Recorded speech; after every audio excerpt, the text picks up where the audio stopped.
چٹکلا سناتا ہوں نا ایک, اچھا یہ چٹکلوں کی وجہ سے لوگ مجھے کہتے ہیں چٹکلوں والا آدمی ہے یہ.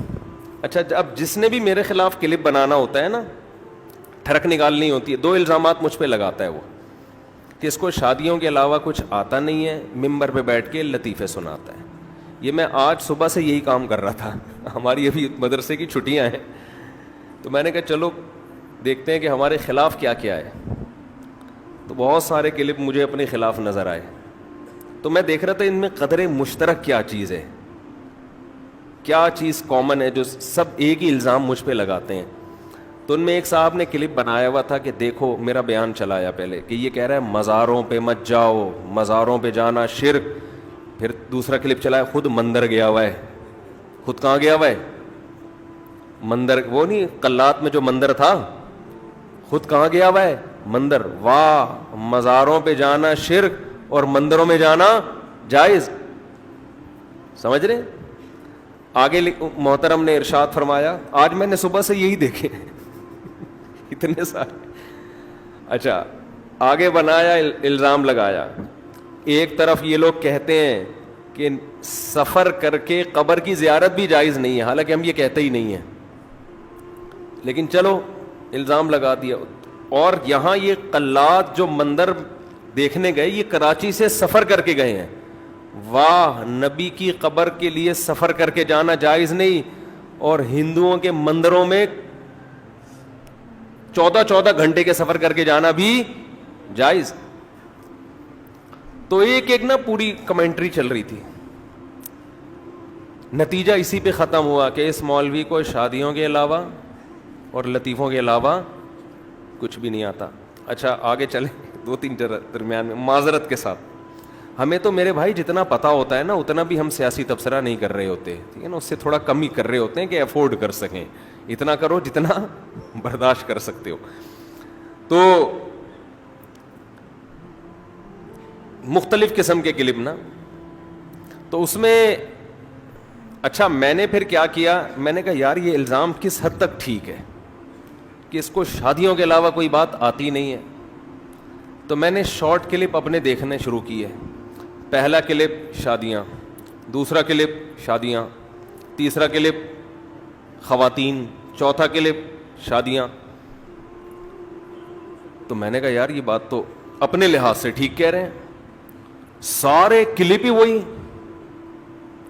میں نے فوراً امریکہ فون کیا, جو ایڈمن ہے نا, میں نے کہا بھائی میرے 1.5-2 گھنٹوں کے بیان میں ان شارٹ کلپ والے کمبختوں نے, جن کو جتنی گالیاں دی جائے کم ہے, انہوں نے شادیوں کے علاوہ کوئی اور ٹاپک نکالا ہی نہیں ہے. اب آپ لندن سے آئے ہیں, کیا رمضان میں میرے پورے 1 مہینے کے بیان 1.5-2 گھنٹے کے روز بیان ہوئے ہیں؟ کیا شادی سے ہی شروع ہو کے شادی پہ پوری تفسیریں چلی ہیں نا. یہ تو نیوٹرل آدمی ہے, نہ پی ٹی آئی کے نہ جے یو آئی کے, اس لیے ان سے پوچھ رہا ہوں میں. 1 گھنٹے کے بیانات, 1.5 گھنٹے کے بیانات, تفسیر کے لیکچر ہیں, مسائل کے لیکچر ہیں. تو یہ شارٹ کلپ والے کیا کرتے ہیں, ان کو پیسہ کمانا ہوتا ہے. یہ میں وضاحتی بیان جاری کر رہا ہوں, کہ یہ جو شارٹ کلپ والے ہوتے ہیں نا, دیکھو ہم نے دل بڑا کیا, ہم نے اپنے بیانات کی اجازت سب کو دی ہوئی ہے, ورنہ بہت سے لوگ تو یہ کرتے ہیں کہ کاپی رائٹ دے کے پابندی. اگر میں کاپی رائٹ دیتا نا اپنے چینل پہ, جو میرا چینل ہے مفتی طارق مسعود اسپیچز, جس کے 3 ملین سبسکرائبر ہونے والے ہیں, آپ کسی سے پوچھ لیں کہ اگر ہم اسٹرائکیں دیتے اور کسی کو میں بیان اپلوڈ کرنے کی اجازت نہ دیتا تو یہ 3 ملین کے بجائے آج 6 ملین سبسکرائبر ہوتے. سمجھتے ہیں کہ نہیں سمجھتے؟ یہ کم سے کم 6 ملین انشاءاللہ ضرور ہوتے, کیونکہ واچنگ ٹائم الحمدللہ بہت زیادہ یوٹیوب پہ. اب ہم نے دل بڑا کیا, اس پہ ہماری ڈسکشن ہوئی تھی کہ ہم پابندیاں لگا دیں یا اجازت دیں. تو ہم نے یہی کہا کہ جب ہمارا مقصد دین کی اشاعت ہے تو ہم پابندیاں کیوں لگائیں بھائی. بات پھیلے, ہمارا چینل بے شک آہستہ آہستہ گرو کرے, سب کو اجازت دی ہوئی ہے چند شرطوں کے ساتھ. بہت دفعہ ایسا ہوتا ہے کہ میرا کلپ میرے چینل پہ وائرل نہیں ہوتا, دوسروں کے چینلوں پہ ملینز تک گیا ہوا ہے وہ, لیکن ہمیں اس سے کوئی ٹینشن نہیں, کوئی بات نہیں, دین کی بات ہے, پھیلے بھائی. لیکن اس کا غلط فائدہ کیا اٹھایا جا رہا ہے کہ بہت سے شارٹ کلپ والے یا یوٹیوبرز وہ چاہتے ہیں ویورشپ. تو ویورشپ کے لیے جب تک وہ کسی لڑکی کا تڑکا نہ لگائیں نا اس میں, یا شادی وادی نہ لکھیں, یا دلہن کی تصویر نہ بنائیں, ہمارے جو ٹھرکی نوجوان ہیں, معذرت کے ساتھ آپ لوگوں کے علاوہ کی بات کر رہا ہوں, وہ اس چینل کی زیارت کرتے ہی نہیں ہیں. تبھی تو ہم شادیوں پہ بیان بھی کرتے ہیں کہ یہ کر لو تو یہ ٹھڑک پوری ختم ہو جائے گی تمہاری, پھر یہ شوق ہی نہیں رہے گا. تو وہ کٹ کر کر کے ایسی چیزیں ہی چلا رہے ہوتے ہیں, اس سے امیج یہ جاتا ہے کہ یہ بندہ صرف یہی کام کر رہا ہے. اس لیے میں کہتا ہوں اگر آپ نے پراپر بیان سننے ہیں نا تو مفتی طارق مسعود اسپیچز کے نام سے ہمارا چینل ہے, اس پہ آپ دیکھیں گے تو آپ کو ایک شاید آدھ کلپ نظر آ جائے گا شادی پہ, باقی سارے کلپ شادی کے علاوہ پہ ہیں. سمجھتے ہیں کہ نہیں سمجھتے؟ تو اب جس نے میرے خلاف کلپ بنانا ہوتا ہے کہ اس کو شادیوں کے علاوہ آتا کیا ہے, اس کو شادیوں کے علاوہ آتا کیا ہے. شادیاں بھی آتی ہیں الحمدللہ, اب یہ نہ سمجھے کہ شادیاں آتی نہیں ہمیں, وہ بھی آتی ہیں الحمدللہ, اس کے علاوہ بھی بہت کچھ آتا ہے. اور جو میرے خلاف کلپ بنا رہے ہیں ان کو اور کچھ آتا ہوگا, شادی ان کو نہیں آتی. کتنا بڑا عیب ہے یار, تم آدمی ہو تمہیں شادی نہیں آتی. خیر, یہ شارٹ کلپ والوں کا کی اپنی ٹھڑک ہے. یہ جو شارٹ کلپ بناتے ہیں نا, چاہے یوٹیوب پہ یا ایک شارٹ کلپ کے نام سے آج کل ایک الگ بھی اپلیکیشن آئی ہوئی, یہ ان کی اپنی ٹھڑک ہے. اب ہم نے بہت سارے, میں نے آج صبح سے جمع کیے جنہوں نے یہی کام کیا ہوا ہے, تو میں نے وہ امریکہ میں ایڈمن کو بھیج دیے کہ ان کو اسٹرائک دو, نہ آئیں تو ان کو اڑا دو سالوں کو. کوئی پتھر سے نہ مارے میرے دیوانے کو, بم کا زمانہ ہے, اڑا دو سالے کو. سمجھ رہے ہیں؟ مولانا عبد الحفیظ, مولانا مکی صاحب جو ہیں حرم میں, ان بیچاروں کو کتنا بدنام کیا ہوا ہے. پورے ان کے بیانات اصلاحی ہوتے ہیں, وہاں سے وہی چیزیں بھی میاں بیوی لے کے نا اسی کے کلپ بنا کے بس وائرل ہو رہے ہیں. تو لوگ سمجھتے ہیں شاید یہ اس کے علاوہ کوئی بات ہی نہیں کرتے. تو والذین اذا فعلوا فاحشہ, اچھا یہاں ایک اور ٹیکنیکل پوائنٹ کی بات ہے. اللہ نے یہ نہیں فرمایا اسرعوا الی مغفرۃ من ربکم وجنہ, جنت اور مغفرت کی طرف دوڑو, یہ لفظ نہیں ہے. اللہ ہمیں ترغیب دے رہے ہیں نا کہ جنت کی طرف جاؤ. دیکھو ترغیب دینے کے کئی الفاظ ہو سکتے ہیں. اللہ یہ کہہ سکتے ہیں جنت کی طرف آؤ, یہ بھی لفظ صحیح ہے. اذهبوا الى مغفرۃ من ربکم وجنہ, اذهبوا کا معنی جاؤ, یہ بھی کہہ سکتے تھے. اللہ یہ بھی کہہ سکتے تھے اسعوا, دوڑو جنت کی طرف, یا اسرعوا جلدی جلدی جاؤ, یہ بھی نہیں کہا. سارعوا, سارعوا نا باب مفعلہ ہے. عربی میں باب مفعلہ کی خاصیت یہ ہوتی ہے جب کسی دوسرے کے مقابلے میں آپ کوئی کام کر رہے ہوتے ہو نا تو یہ باب مفعلہ استعمال ہوتا ہے. جیسے ضرب یضرب کا معنی مارا, ضارب یضارب مضاربتاً, ایک دوسرے کے مقابلے میں ایک دوسرے کو مارا. اس نے ایک لگایا تو آپ نے مقابلے میں دوسرا لگایا, پھر اس نے ایک لگایا پھر آپ نے لگایا, پھر تیسرا جب اس نے لگایا تو آپ لگانے کے قابل رہے نہیں. ٹھیک ہے, مقابلہ جہاں ہوگا نا تو باب مفعلہ. تو قرآن جنت کی طرف جانے کے لیے جو موٹیویٹ کر رہا ہے نا, تو جنت کی لالچ کیسے پیدا ہوگی اس کا طریقہ بھی اسی صیغے میں قرآن نے بتا دیا کہ جب تک کسی چیز میں کمپٹیشن نہیں ہوتا آدمی میں جوش پیدا نہیں ہوتا. دیکھو یہ جو آج دولت کے پیچھے بھاگ رہے ہیں, یہ اس لیے نہیں کہ ہماری ضرورتیں پوری نہیں ہو رہی. ضرورت تو اتنی نہیں ہے جتنا کمانے کی فکر کی جا رہی ہے. کیا پہن لے گا, کون سی گاڑی میں سفر کر لے گا. ہمارے سیاست دانوں کے پاس جتنی دولت ہے تو مجھے بتاؤ کیا کھاتے وہ ہم سے اچھا ہے کیا؟ یہی کھا رہے ہیں یہی پہن رہے ہیں, زیادہ زیادہ کون سی گاڑی میں گھوم لیں گے تو کتنی لگژری ہوگی وہ. لیکن پھر بھی ہوس کیوں ہوتی ہے مقابلے میں؟ ہمارے ایک دوست نے ایک واقعہ سنایا, ایک عیسائی آدمی تھا کراچی کا, بہت بڑا تاجر, کیونکہ عیسائی تھا, ظاہر اب مذہب تو ختم ہی ہو گیا ہے, ایتھیسٹ ہی بن چکے ہیں تقریباً. تو اس کو کوئی ایسی بیماری ہو گئی کہ ڈاکٹروں نے کہہ دیا اب ان کا انا للہ ہونے والا ہے. تو موت سے چند دن پہلے اس نے اپنے دوستوں کو بلایا. یہ ہے کمپٹیشن کو سمجھانے کے لیے میں بتا رہا ہوں آپ. اس نے اپنے دوستوں سے کہا کہ یار یہ پیسہ ہے, ڈیفینس میں میرے لیے 1000 گز کا ایک لگژری سا بنگلہ خریدو. بھائی کیا ہو گیا بھائی, تو اب مرنے لگا ہے, تھوڑے دن میں تیری موت واقع ہو جائے گی, ڈیفینس میں تو لگژری سا ایک بنگلہ خریدنا چاہ رہا ہے, کیوں بھائی؟ تو اس نے کہا کہ میرے جو دوست تھے نا غریب, جن کی 2 ٹکوں کی ویلیو نہیں تھی, آج انہوں نے بڑے بڑے گھر بنا لیے ہیں. میں چاہتا ہوں کہ میں جب مروں تو میرا جنازہ کسی بڑے گھر سے اٹھے, تاکہ یہ جو 2 ٹکے کے لوگ ہیں جو آج اتنے بڑے بڑے گھر بنا کے بیٹھے ہوئے ہیں, یہ مجھ پہ فخر نہ کر سکیں. سمجھتے ہیں بات کو؟ اب بتاؤ, مرتے ہوئے آدمی کو 1000 گز کے بنگلے کی ضرورت ہے؟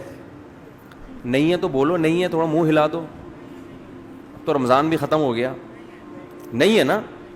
لیکن کیا ہے کمپٹیشن کہ یار 2 ٹکے کے آدمی جو میرے سامنے سائیکل چلایا کرتے تھے, آج وہ 500 گز کے بنگلے میں رہ رہے ہیں.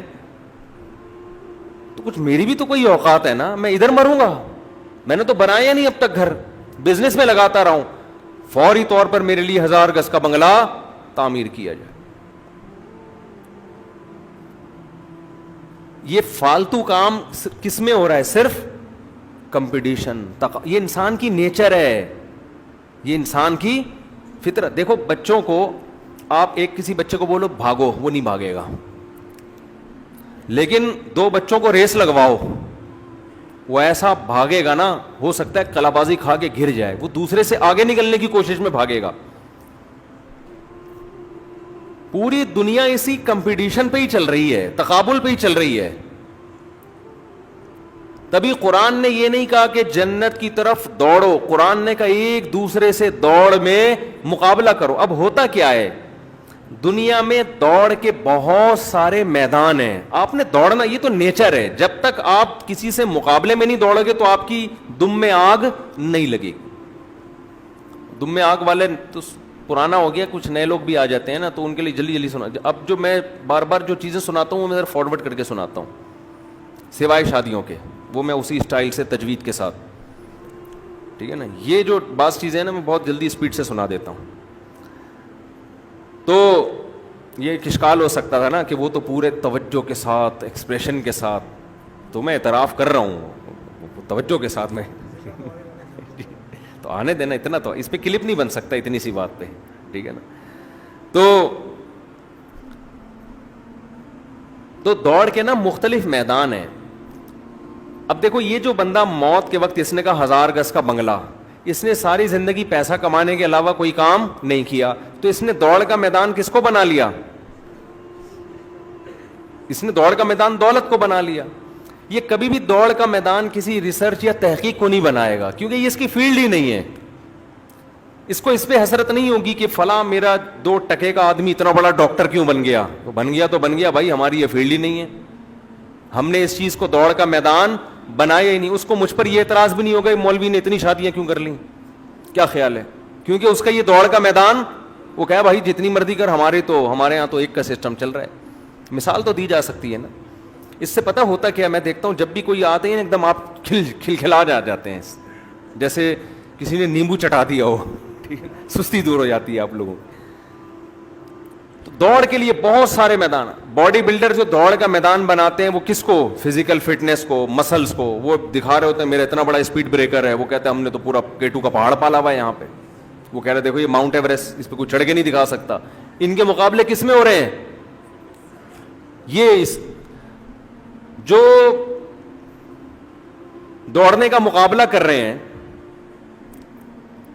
وہ دوڑنے کا مقابلے میں کہ کون پہلے اس لائن کو کراس کرے گا. کوئی کار ریسنگ کے مقابلے میں, کوئی کرکٹ کے مقابلے میں, یہ اتنا بڑا پلیئر, لوگ مقابلہ کر رہے ہوتے ہیں نا, یار وہ اچھا بیٹسمین ہے یا اس سے زیادہ اچھا بیٹسمین تو وہ ہے.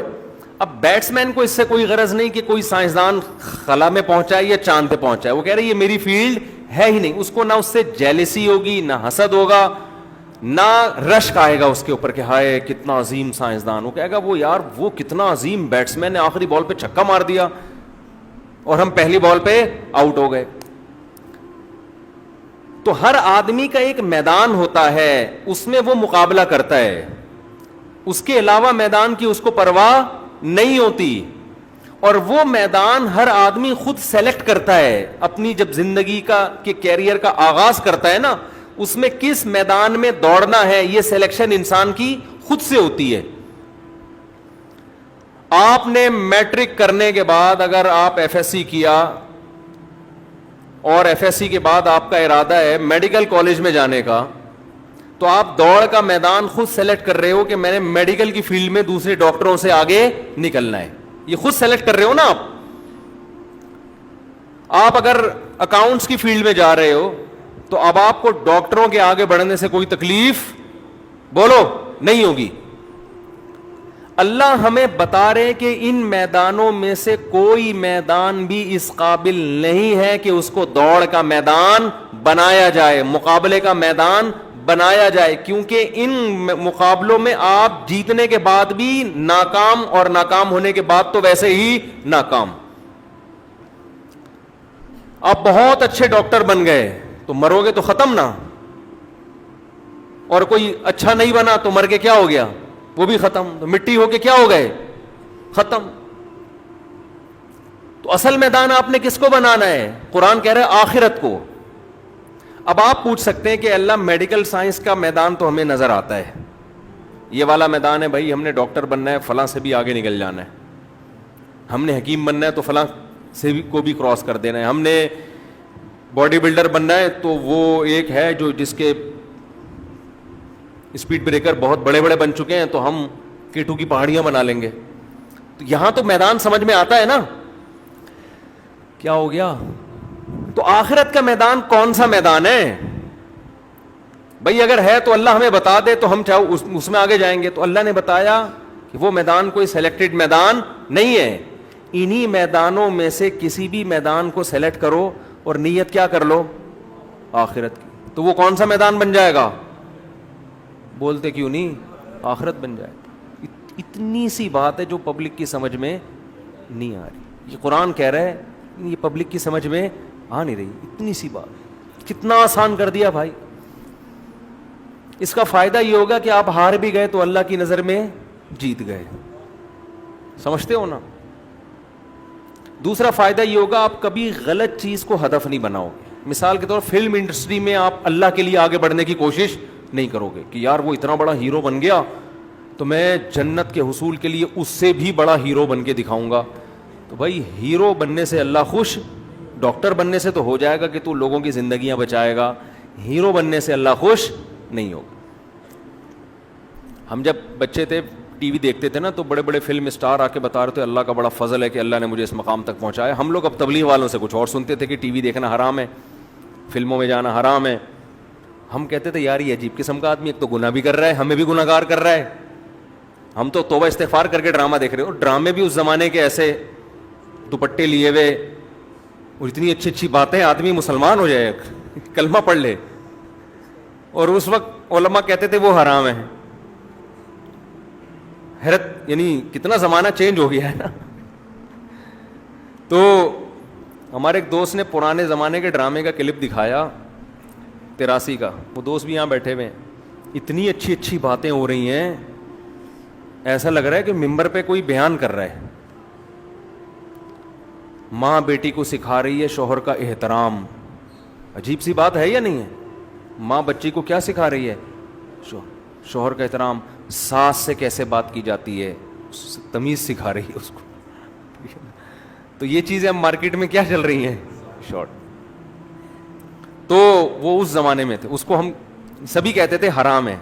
اگر وہ زمانہ وہ لوگ یہاں آج کا دور دیکھ لیں تو اس کو شاید کہیں کہ بھئی یہ تو فرض ہیں اس کے مقابلے میں. تو ہم اس وقت یہ دیکھتے تھے کوئی فلم ایکٹر ہے نا وہ بتا رہا ہوتا تھا یہ اللہ کا بڑا فضل ہے کہ مجھے اللہ نے یہاں تک پہنچایا. ہم کہہ رہے تھے اللہ کا فضل کہاں سے ہو گیا بھائی تیرے اوپر بھائی یہ تو اللہ کا قہر لگتا ہے, یہ عذاب لگتا ہے.